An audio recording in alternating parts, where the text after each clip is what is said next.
Ladies and gentlemen, boys and girls, children of all ages, welcome to episode 24 of the phenomenon known to mankind. This Saturday afternoon's main event.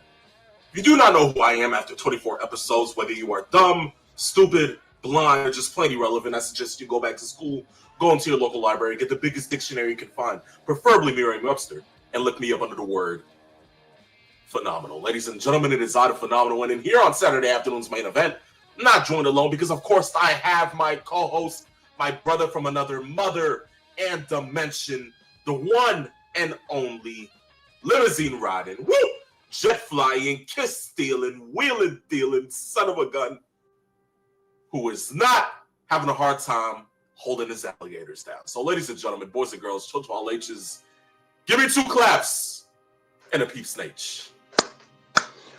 Woo! Yes, sir. We're starting off with another wrestling weekend. And you guys coming to the College of Same, where you can get your degree in the 3 tenets and get yourself a bachelor in LGA. What's that is? It's going to be laughs, good times, and all the wrestling news possible. There you go. Once you got your sheepskin and you're ready to go, you can then enjoy a huge Saturday afternoon, which leads into a big Saturday night, because there's a lot of wrestling going on tonight. A lot. But peeps, appreciate that, man. Hopefully you're doing great today. How you doing? I'm good. I can't complain. I'm happy. The weather is it's been better, but it's humid, which means we're leading into the summer. We're getting there. Everything is heating up, just like today's show. Absolutely. Well, look, we can already see some people live chatting in the comments. We have the Wolfie on Twitch. Hey, bro, good afternoon. Happy Saturday afternoon to you. JDA Productions already has a question. Don't worry, we will go ahead and definitely get to that once the questions go ahead and pop up. JDA Productions. But look, you can already see I'm damn near close to being out of breath. Today's show is going to be insane. It's going to be good. Chris, as for Chris, we can already see people wanting to see Mr. 411, of course. We are pretty sure Chris has a lot going on currently. Mm-hmm. Listen, guys, the man is a common man, okay? Yes. Working hard. He's a bull of the woods, baby. He's a bull of the wood, baby. Yes, but look, Chris has a lot that he has to go ahead and get to, but don't worry. Hopefully, he will be able to have some time to chime in today on Saturday afternoon's main event. So just stay tuned to see if he goes ahead and pops in or not, because, of course, Mr. 411 is our enigma. But beyond all else, good grief, God, man. But beyond all else, right? Let's go ahead and try to get to Saturday afternoon's main event today. Oh, man. But look, with that being said, of course, we have to go ahead and get to the next part of our show. And you know that when you hear this sound, it's time for one thing and one thing only. Ladies and gentlemen, boys and girls, children of all ages, it is time for wrestling. Whoa, peeps! What's going on with our stuff today? Do you think it's the uncle's producer messing with our show again? I thought we were on good terms. What's going on? Ah, jeez. There you go. You know what? Third time's a charm, right, peeps? Third time's a charm. There you go. Ladies and gentlemen, boys and girls, children of all ages, it's time for Wrestling Crash Course. There you go. Oh, yeah. Okay, there we go. Everything is good. I just had to take 3 tries. I just had to take it. You know what, peeps? Now I'm getting to understand what it was. Maybe it's scared of the next topic that we have to talk about here today, and the first topic that kind of has to take precedence here on Saturday afternoon's main event, right, peeps? Yes. Okay. Well, look, we're going to go ahead and get to it. We're going to open up right now. Saturday afternoon's main event, Phenomenal One Peeps Nation. We are opening up with the state of WWE. Yes. Ladies and gentlemen, boys and girls, children of all ages, after last week's show went off the air, how nice. We sat there, tuned into a lot. And of course, it wasn't bad. Nothing was out of the ordinary. But what was it? Literally mere 24 hours later, R-Truth gets released? Yes. I think it was roughly the next day, yeah. Was it Sunday? I think it was the Sunday, yeah. Nope. Sunday afternoon. Yes. Morning into the afternoon. So yeah, we find out R-Truth is released. Cool, no problem.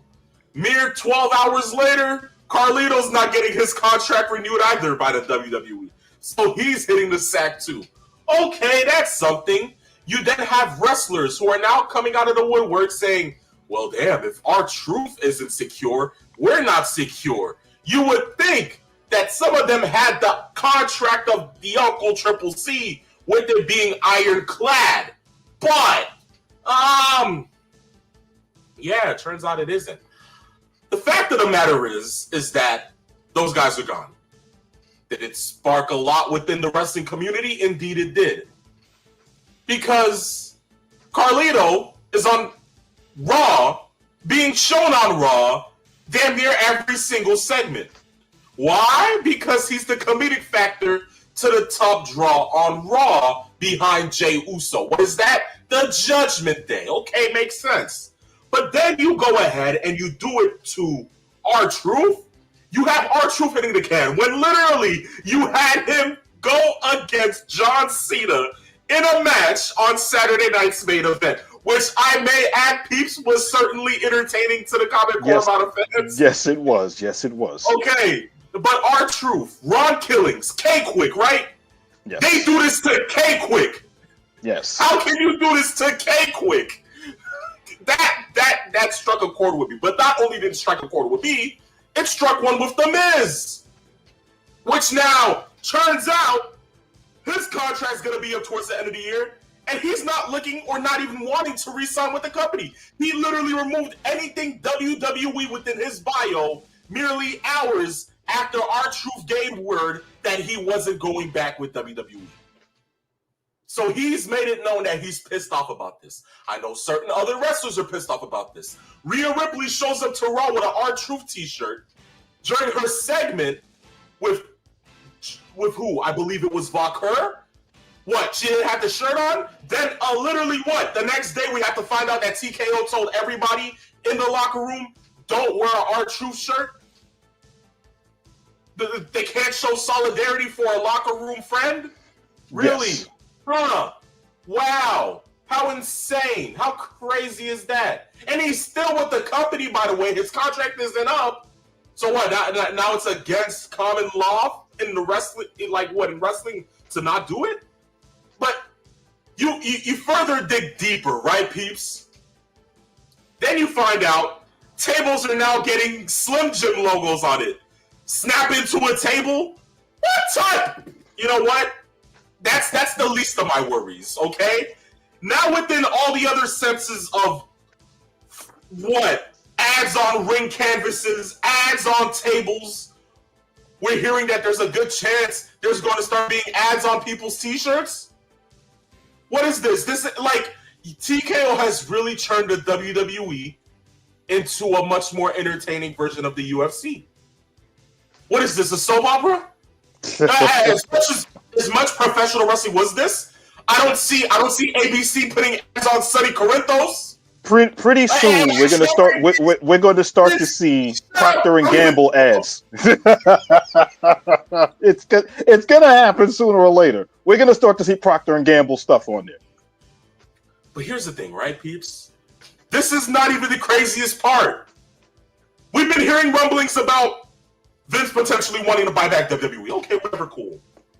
You then have to hear from Jonathan Coachman, an old employee of the WWE under the Vince regime, saying that he has people who works over there still at TKO and within WWE, and he's spilling some of this information, and he's saying, "Oh, there's a good chance they're trying to get Triple H out of there." Rock and Hunter are at odds. Some of these things are happening because of Rock's pull, and some of these things are happening because of Triple H's pull. Who really has the most pull? What are we trying to get to here? But here's what really grind my gears. This takes all of the cake. And once I get done saying this, peeps, you have the floor, because I'm genuinely about to lose my crap with the WWE.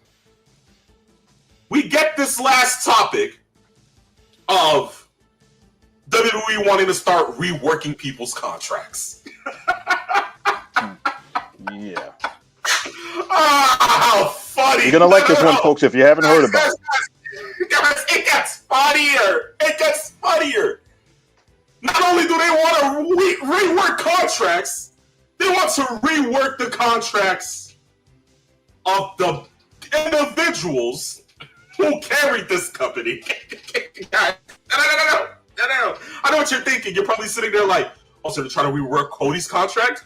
No. CM Punk? Nah. Nothing of that ordinary. Nothing of that stature. Seth Rollins? No. Visionary, revolutionary, Seth freaking Rollins. Whoa. All of that good stuff. Of course not. Right. None of those men, but they want to try to give this guy the Jalen Brunson treatment. They want this man to come back for less money. When damn near, if it comes down to it, and this man starts doing good on his Street Fighter movie, this man's hitting the sack and going to Hollywood. Ladies and gentlemen, they want to go ahead and restructure Roman Reigns' contract. Not WWE, TKO. Of all the money that you hobos are bringing in, of all the type of revenue that you guys are expecting for your next quarter yearly earnings, like, now you want to restructure the contract of the individual who brought us to this dance within this current decade. Peeps, everything that I just named to you within the last 8 minutes is TKO's doing. How much more is it going to take? Because if it comes down to it, and this continues to be the case, from tickets going up, merchandise going up, the common fans being ratted out by not being able to go to these shows, not being able to go ahead and get their favorite merch or favorite things that they want to do, ads constantly every other show to the point where we get more ads than we get 5-minute matches. Okay? Now you want to restructure people's contracts. Not just people who've actually done something within the company. And not only do you want to do that, right? Not only do you want to do that, but now you're releasing people who actually would never have gotten released, because if anything, Truth never got released within the company since when, peeps? This man's been a part of WWE since what? 07, 08, once he left TNA? Yes. And this makes it even worse! Yes. 12, 13 years, peeps! He's actually been in WWE 17 years. Think about that. It's been he's been in the WWE the same amount of time that Dolph Ziggler was in WWE before he got cut. 17 years. Think about that. What we're seeing right now is the overarching story about what what TKO has done with the WWE. And Vince selling the company to Endeavor and TKO, which now officially owns the WWE. All WWE is a content creation product. All they have commodified WWE in such a way that all we see are ads. Like you said, you went right down the line of all of the things that they've been doing.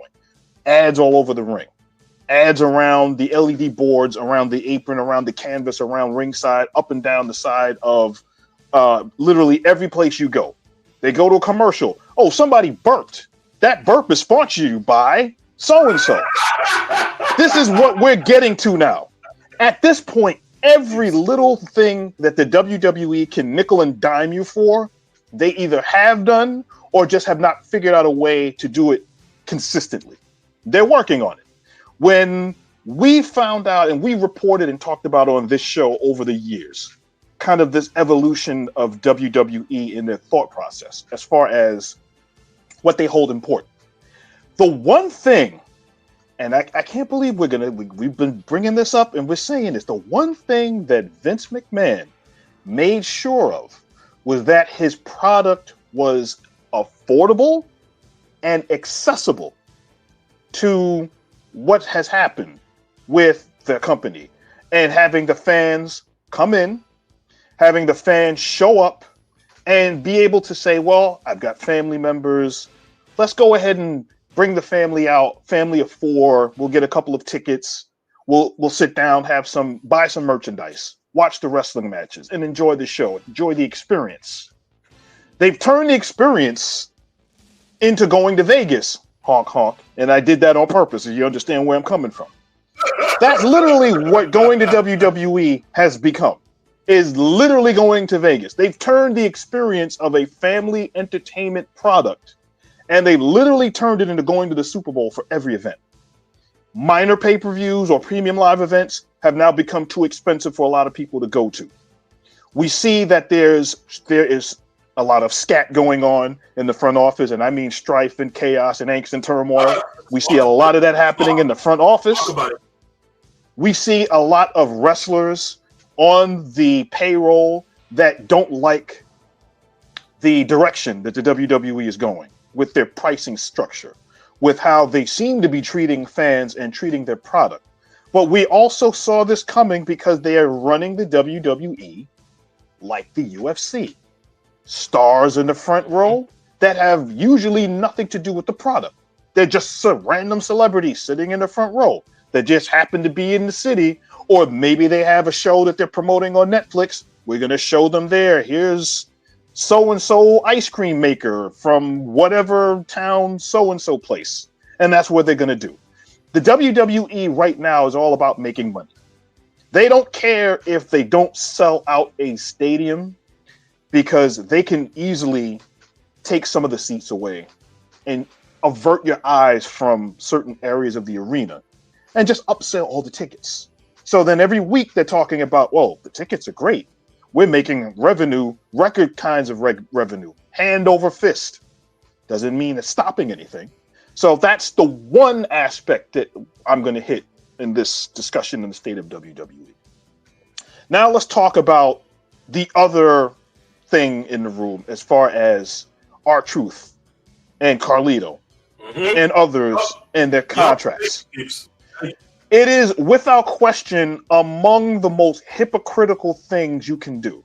And the reason why they're doing this is because they just had the unfortunate aspect of quote unquote aging out. They're looking at the aspect of R-Truth is 53 years old. You could have fooled me. He looked like he's 33. He hasn't aged since he came back to WWE all those years ago. There we go, Peeps.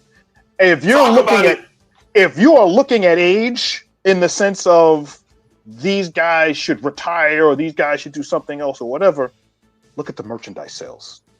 Look at the engagement of the product on social media. Look at all of the vignettes that they have been doing, videos highlighting certain wrestlers that are quote unquote too old. Look at the guys that have gotten part-time contracts, and we're talking about the Brock Lesnar's of the world, and we're talking about the Roman Reigns's of the world.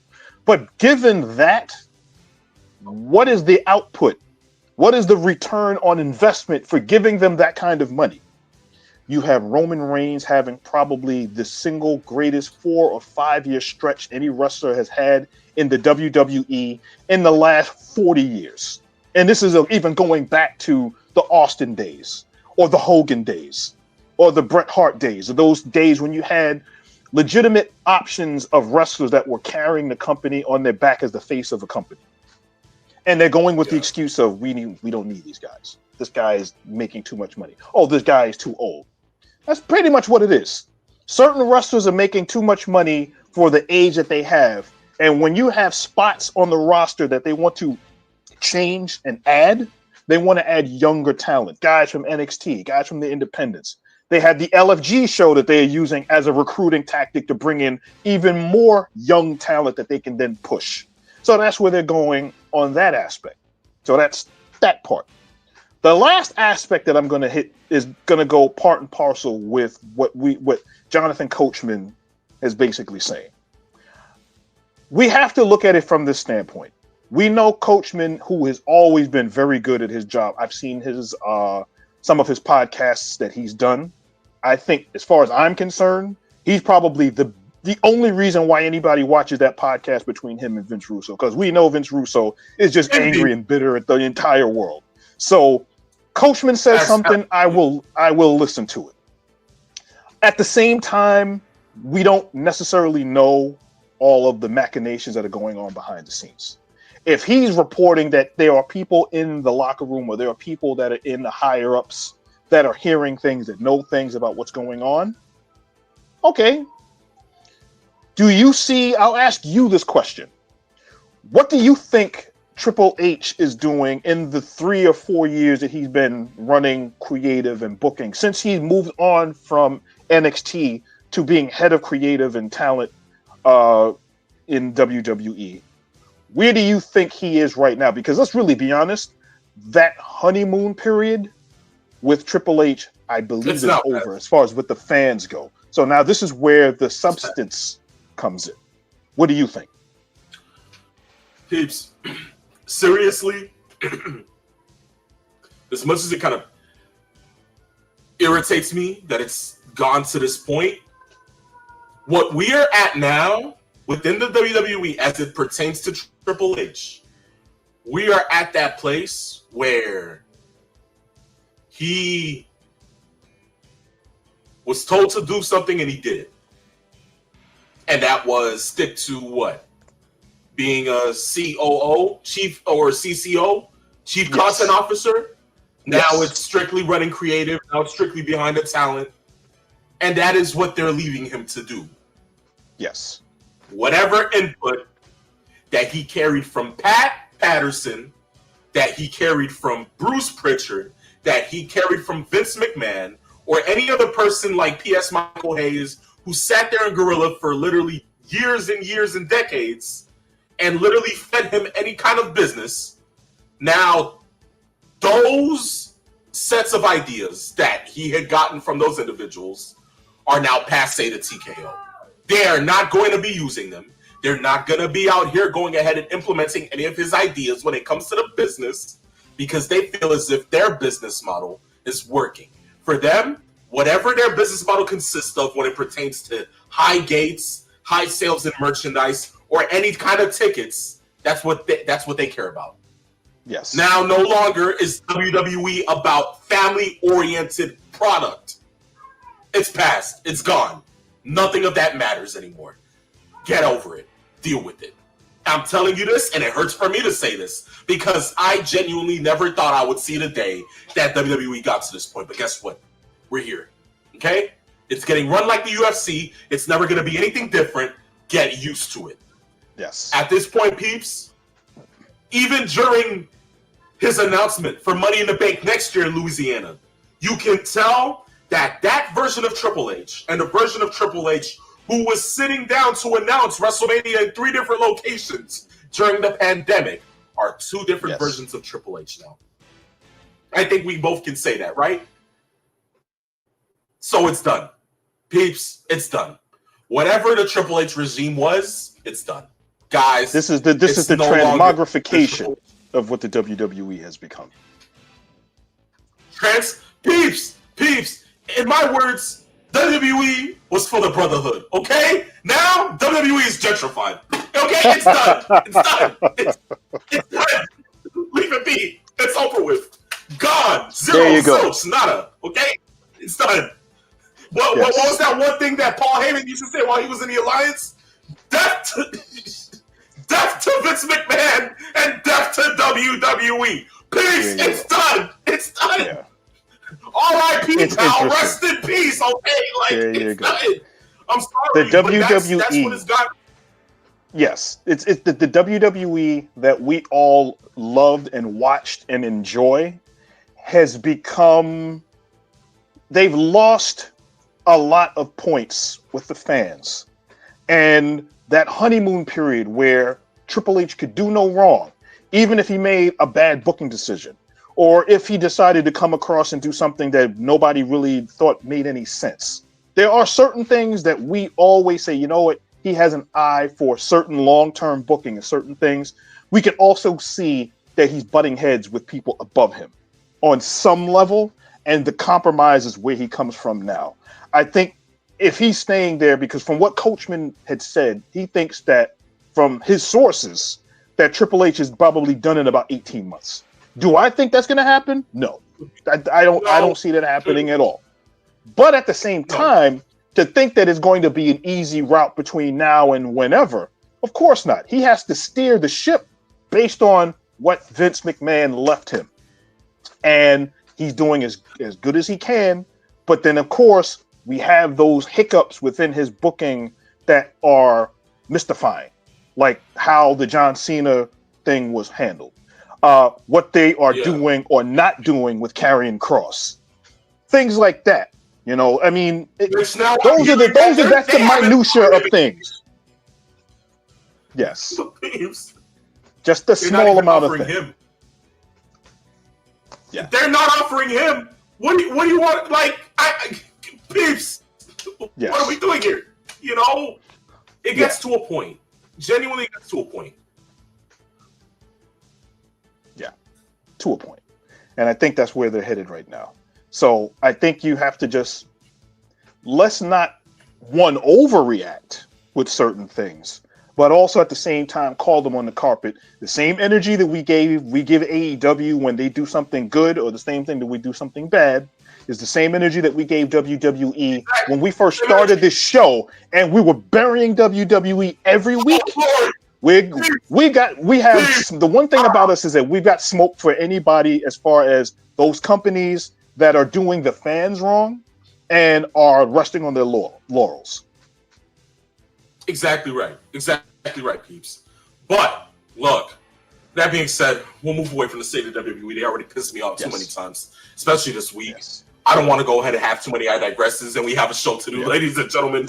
So look, from there, we'll move to the world of NXT. And no, this isn't a Ron Cena t-shirt. I wish it was. You know, I wanted to get that tee after it came out. But then, of course, they just had to say, oh, you know what? This is coming out the shop. And now scalpers who bought the shirt and I'll say, oh, guess what? I'll sell this to you for $200. It's an ancient relic. You know what? Screw people. Let me not. But look, ladies and gentlemen, to the world of NXT, Mariah May. Okay, and we talked about this last week. Surprisingly, yes, we spoke about it. It was like, okay, cool.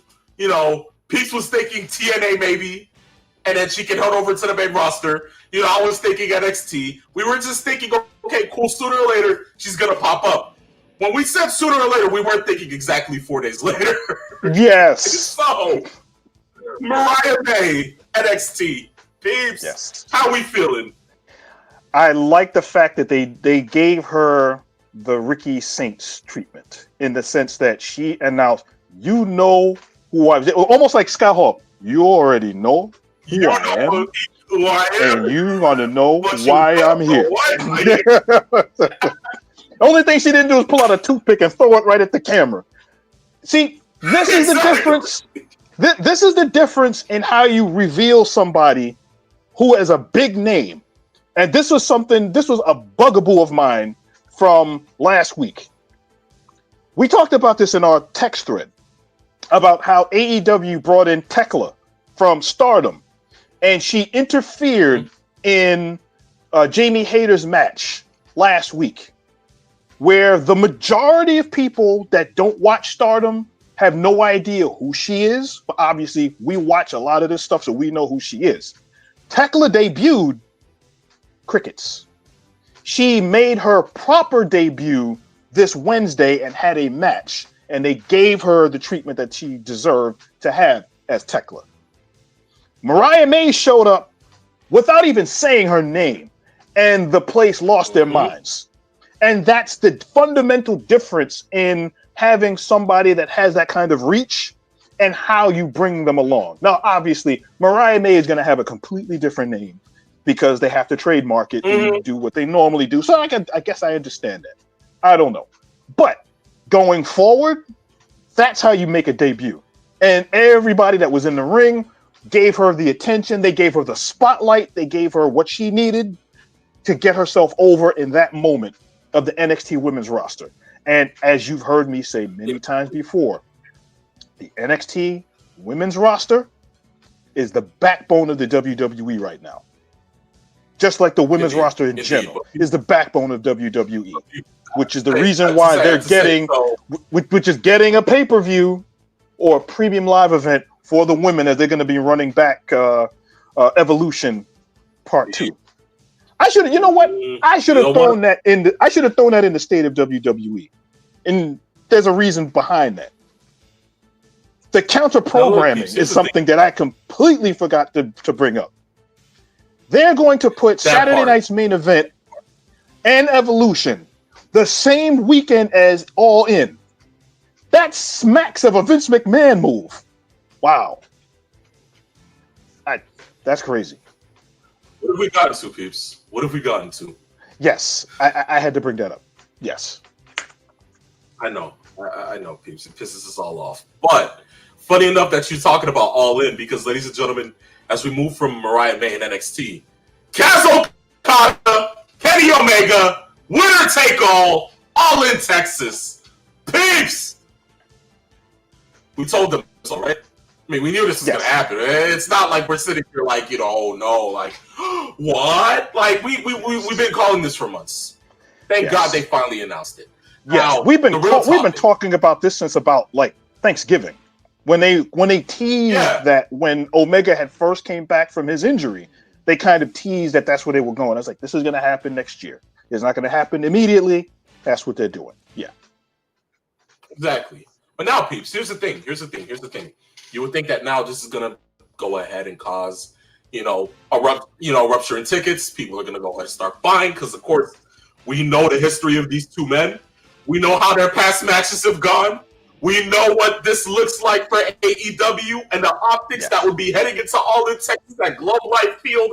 This would be perfect. Peeps, why are we still at 16,000 tickets sold? Fatigue? I don't know. The buying public, they're more discerning of where they're going to place their money for their wrestling product. You're going to get the diehard AEW fans for All In. But here's the problem. The tickets started going on sale for All In last year.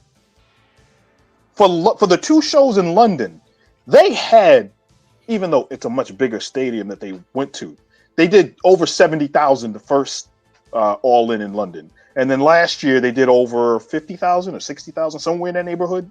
So to move it to Texas at Global Life and have 16,000 is still a good get for a show, but that stadium can hold at least 50,000. They should have sold a lot more tickets, and we're only about a month away. And I think that the marketing for it as one of their big matches, because for all intents and purposes, this is a unification match between the AEW International Championship and the AEW Continental Championship. And I think they need to consolidate some of these championships to make the belts seem important. And I think that's what one of the main things that they're going to be doing for this particular match. And I think that is going to be what helps sell this pay-per-view. I think that's the thought process going into why they announced this match. I mean, look at it this way. We have a month left till All In. Yes. With it being that it's currently just a 20,000 seated house with what they're expecting. All I'm hoping is that it goes ahead and scratches the surface of 20,000 by the time July 12th kicks around. All I'm hoping is that I wish that it was much more than 20,000, considering that this show went to Wembley and has averaged around what, peeps, 60, 70,000? Yeah, from what we know. They got roughly that much of an average in the 2 years that they did in London. So that's why I'm just like, I don't understand how this isn't kicking around to the American market, that this is supposed to be their flagship show, and you guys can't even sell at a ballpark. Something's wrong here. That's what I hope that they do better at when it comes down to marketing. And, you know, peeps, can you just imagine how better we would be talking if WWE was kind of like AEW, and if AEW was either marketing like WWE? Peeps, can you imagine how better a product AEW possibly could be right now if they were just marketing like the World Wrestling Entertainment? Yes. And I think that's part of the reason. It's that the way that they market their product is obviously anything you do. If you learn this in business, if you're in the same market of another company, you want to do everything different that distinguishes you from your rival, from your opponent within the same market space. And AEW, for the most part, has tried to do that. And it worked early on in the first 2-3 years the company's been around. And as long as they lean on that aspect of their company, I think they'll be fine. The problem is they're not doing enough to grow the product outside of the loyal AEW fan base. And I think that's where the disconnect is. Because with a year out, knowing that they were going to be going to America, back with their biggest pay-per-view of the year, you think there would be much more engagement, much more interest, much more attention paid to that show. And I guess as we get closer, you'll start to hear more advertising and those kinds of things. But I think going forward, if they're looking at 20,000 in a 50, 60,000 seat building, that's not a good look. But they're going to get a pretty good amount of people there. Just not what they were looking for. Indeed. No, I agree. But look, peeps, with that being said, let's go ahead and get the ratings for this week, and then we'll go ahead and move straight into our break to go ahead and kick out into the second hour of the show. So look, what's up, peeps? What are the ratings looking like? Well, NXT won again after the 2 weeks prior that they lost to AEW. NXT wins this week 684,000 with a 0.15 in the demo versus AEW's 655,000 with a 0.18 in the demo. So their demo has actually been pretty consistent over the last 2 or 3 weeks. Yes. So they're staying within that 640, 650, for the exception here and there of the occasional disruption in their the scheduling or whatever the case. And this Wednesday, they actually did 4 hours because they did the normal, what's his Fighter Fest, which is their branded show. But they moved Collision directly after because they did a 4-hour show. And the ratings were actually pretty decent. They did 380,000 for the Collision part of Fighter Fest. So they got, in that 4-hour span, they got close to 900,000, a little over 900,000, which is not bad for a Wednesday night. Indeed isn't. Well, look, we'll go ahead and continue to monitor. We'll see what they do next week. We'll see what they can possibly go ahead and pull off when it comes to NXT exactly the week after as well, because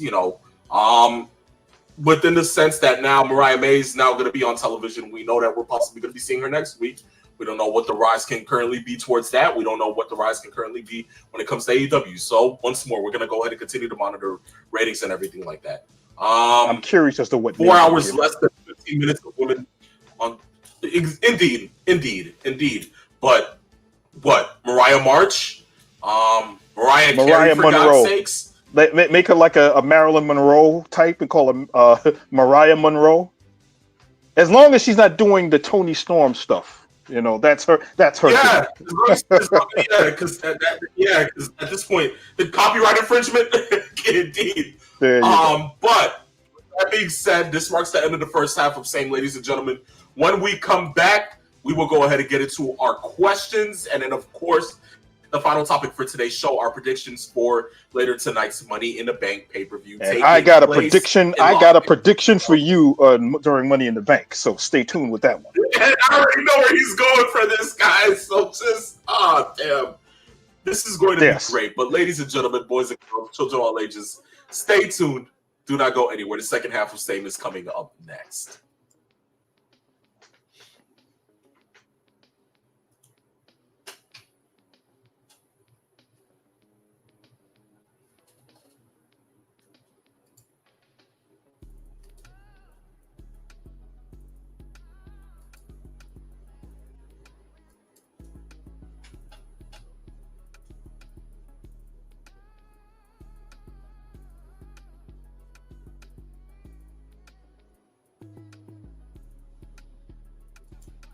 Ladies and gentlemen, boys and girls, children of all ages, welcome back to the second half of Saturday afternoon's main event.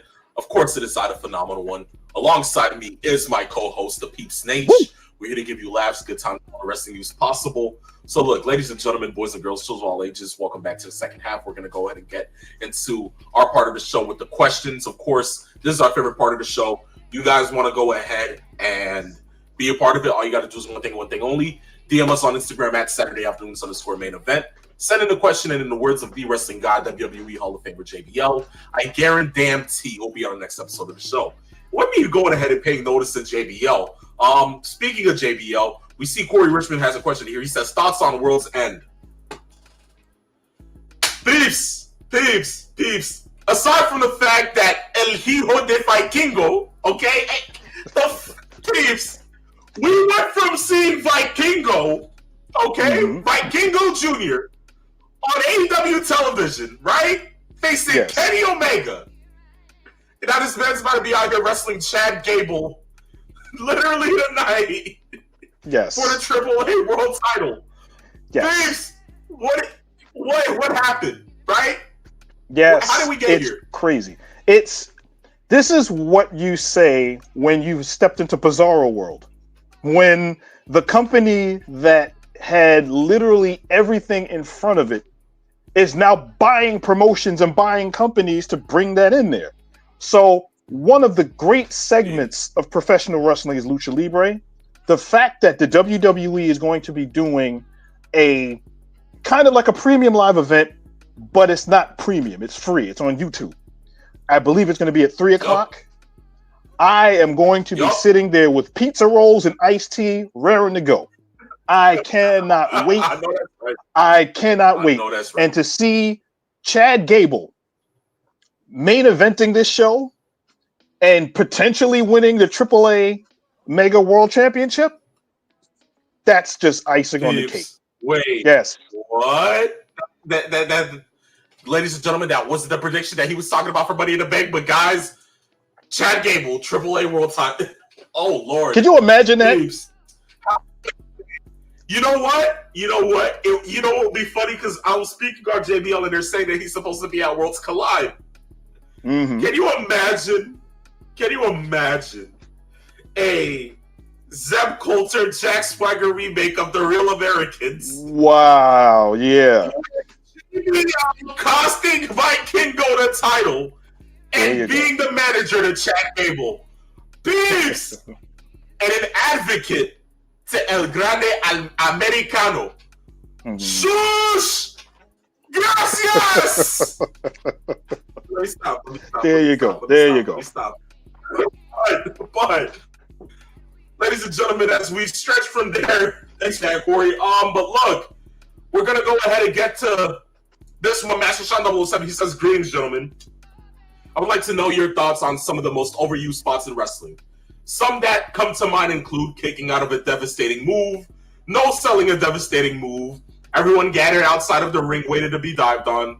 What other ones can you guys think of?" Pete, sounds like he's talking about one singular promotion, right?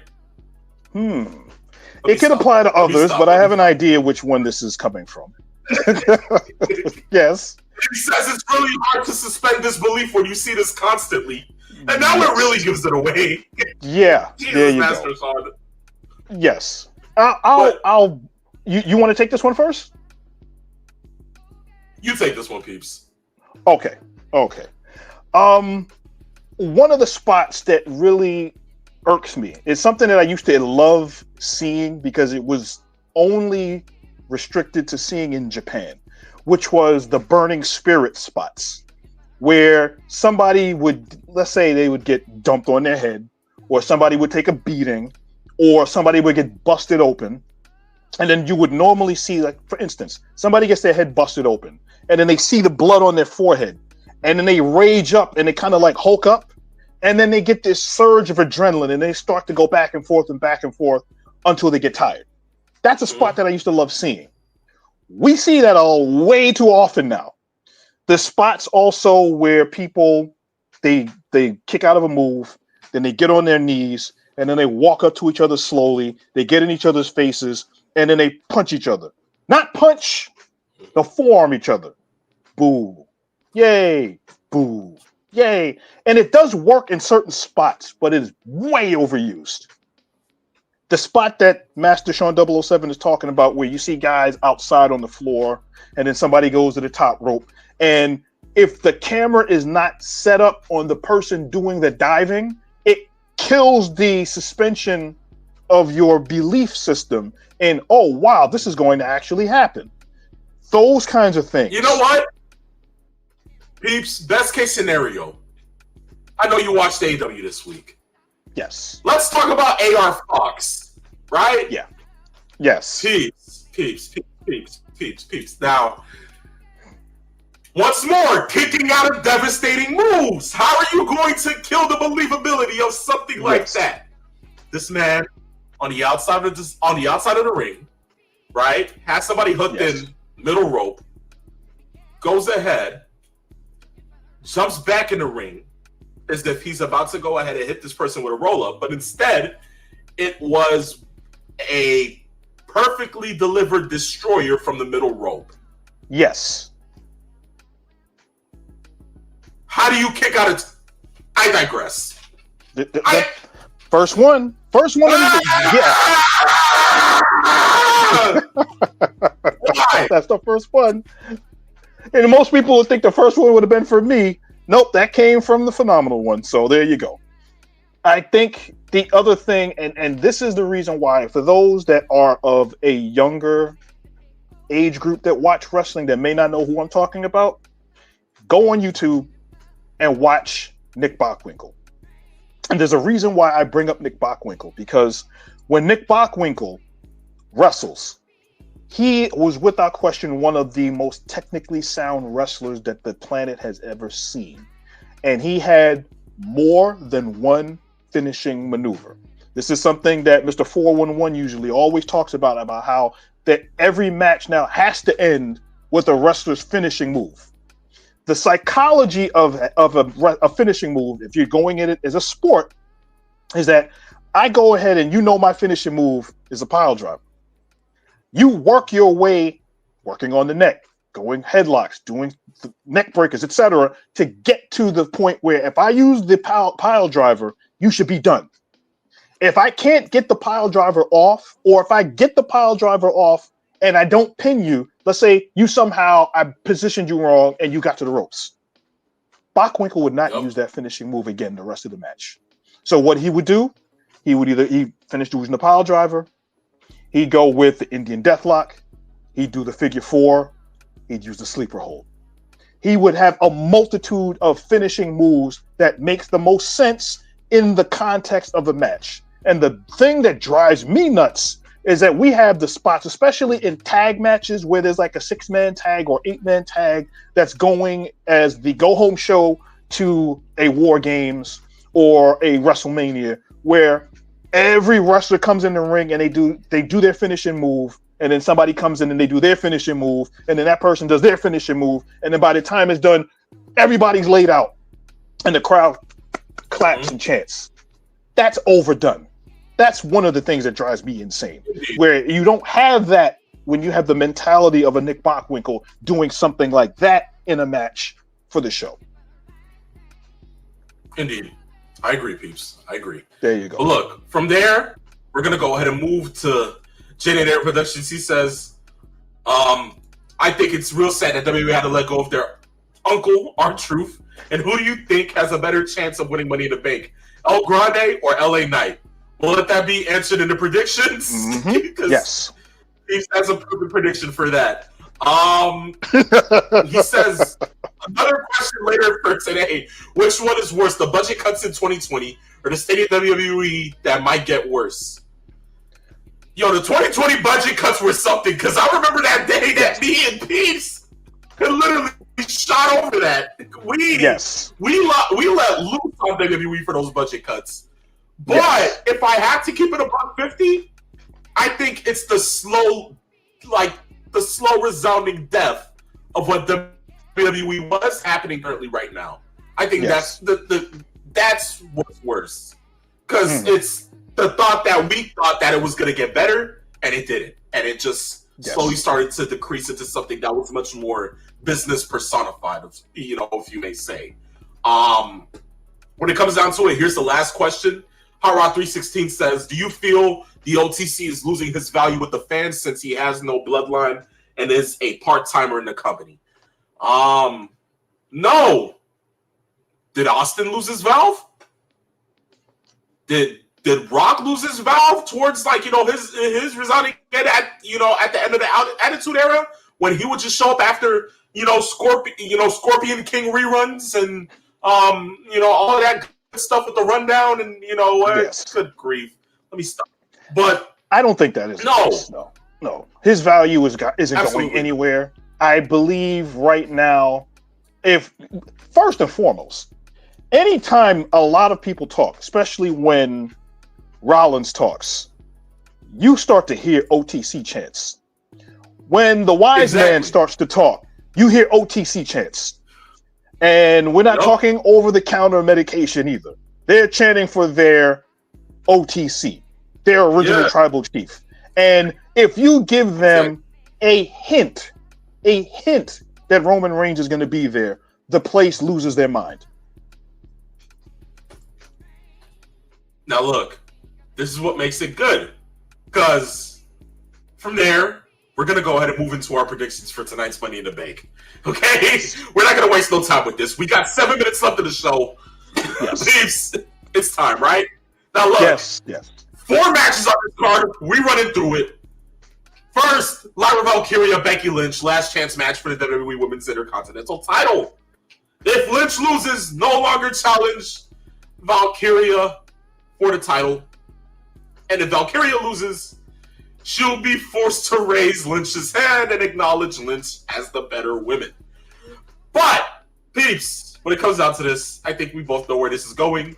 Screwing Becky Lynch, right? Actually, I'm not even going to go there. I actually think that Becky Lynch is going to take the fall in this. And the reason why is because Lyra has shown, especially over these last couple of months, not only is she great in ring, she is cutting really good promos. And they're unbelievable. I agree. And I don't think Becky Lynch needs to win this championship to further along a story. I actually think that Becky Lynch is going to lose this match. I think this is Lyra's match to win. And I think that at the end, she'll shake her hand anyway.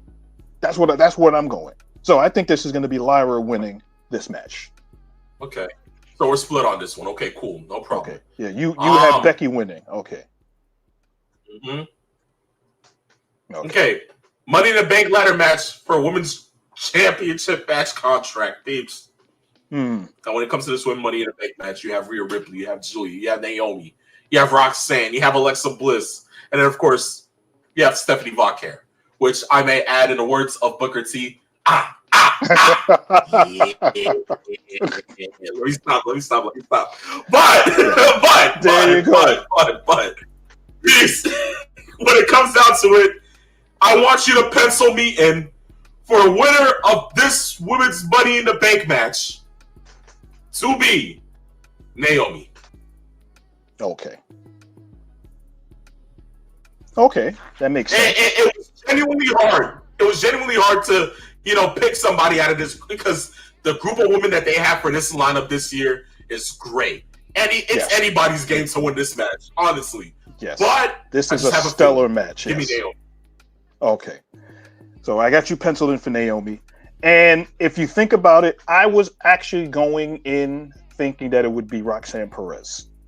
The reason why it's not going to happen is based on how they've been playing Roxanne and her involvement in the Judgment Day. I don't see her winning. Rhea does not need Money in the Bank at all. This is her first Money in the Bank ladder match. And I like what she said on Friday was like, well, the reason why, I don't know what it's like to do this Money in the Bank thing. I've never been in it. But I do know, as she was talking to Tiffany Stratton, I do know what it's like to be champ. So, yeah, I like that angle going forward. So I don't think she's winning. Alexa Bliss could be a wild card in the fact that she's won it before. Stephanie Vaquer, does she need Money in the Bank? I can see her winning. It's either going to be Julia or is going to be Naomi. I think if they're going to do the push with her, then yeah, I think that would be the case. So I'm going to actually go begrudgingly because it's between Julia and Naomi, but I don't think Julia's going to get that win yet. I think this is Naomi's. That's of now. Exactly. Yes. So I guess we're both on the same route with that. Okay. Yes. Peeps. Solo Sikoa, LA Knight, Penta El Zero Miedo, Seth Rollins, Andrade, and El Grande Americano. Gracias! Okay? Money in the Bank ladder match.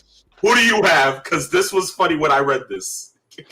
I've been thinking about this for an entire week, and I can full-throatedly say that I firmly believe that El Grande Americano is going to win this Money in the Bank ladder match.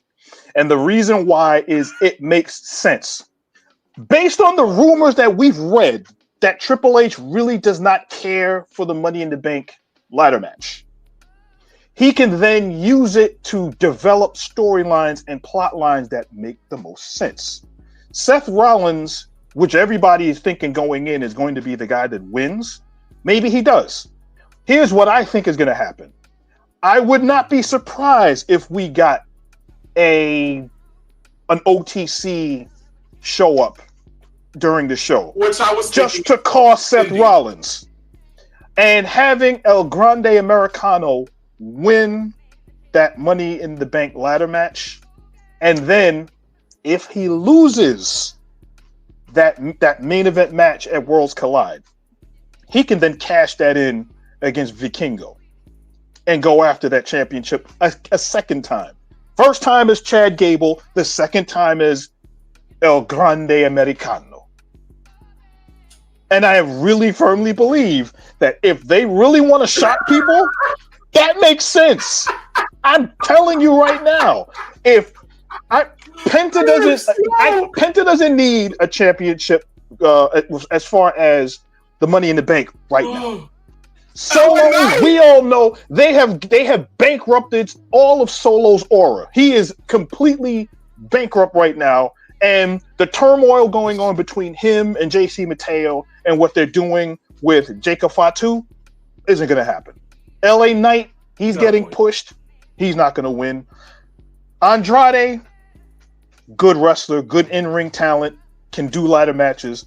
But El Grande Americano, it's something about his push that I'm seeing right now that I can see him winning and then cashing it in. Because think about it. Who's going to take that and then defend that champ, go and cash that in later on in the year when we know the top of the roster is either the Cody and John Cena stuff on SmackDown, and then it's Jey Uso and Walter and Seth Rollins on Raw. You got a point. Okay. So, all right, then. So you got El Grande Americano. Yes. Pencil me in for LA Knight. Genuinely, okay, I'm thinking LA. Yeah. Gotcha. From there, last match, peeps, real quick. Cody Rhodes and Jey Uso versus John Cena and Logan Paul. Peeps. As crazy as this sounds, Mhm. John Cena and Logan Paul. Oh, I was going that way also. I literally thought that as well. Okay. Cody and Jay. Okay. And yeah. Good. Let me just. And why exactly? What was your thought process behind this real quick, peeps? I think it makes sense to establish Logan Paul to establish what Cena is doing, knowing the run that he's on, and that also goes into the trying to establish Jey Uso as this world champion. Not to say that he has doubts, but being the weak link of the team between himself and Cody, and then that further plays in with Seth Rollins. And don't be surprised if Seth maybe tries to interfere in some way, or one of his guys tries to interfere in that tag team match as a favor to John Cena to kind of stick it to Jey Uso. Maybe to leave Cody in the ring by himself to take the fall. You know? That's maybe what I'm Travis thinking. Scott shows up and cost both men in the match. Let's pray that doesn't happen. Peeps. I digress on that one. I'll digress on that one. There's number 2. And that's the final one, because this is the end of predictions. Ladies and gentlemen, this is the end of Saturday afternoon's main event. Look, we appreciate you guys for going ahead and sitting around with us this Saturday afternoon to go ahead and watch professional wrestling. Predictions, news, laughs, good times, and all the rest of news possible indeed. But look, with that being said, this marks the end of the show. We'll see you guys next week. Enjoy Worlds Collide. Enjoy Money in the Bank. Enjoy professional wrestling as a whole during the whole rest of the week, because we will definitely see you guys next week, Saturday. With that being said, this right here was Saturday afternoon's main event, where I, the Phenomenal One, and for Mr. 411, I'm the Peeps Nate, where we came, we saw, and in the words of the great Paul Heyman, we conquered. Ladies and gentlemen, we conquered. See you next week for episode 25. This was the Phenomenal One. Alongside me, of course, the Peeps Nate. This was Sane. Peace, love, farewell.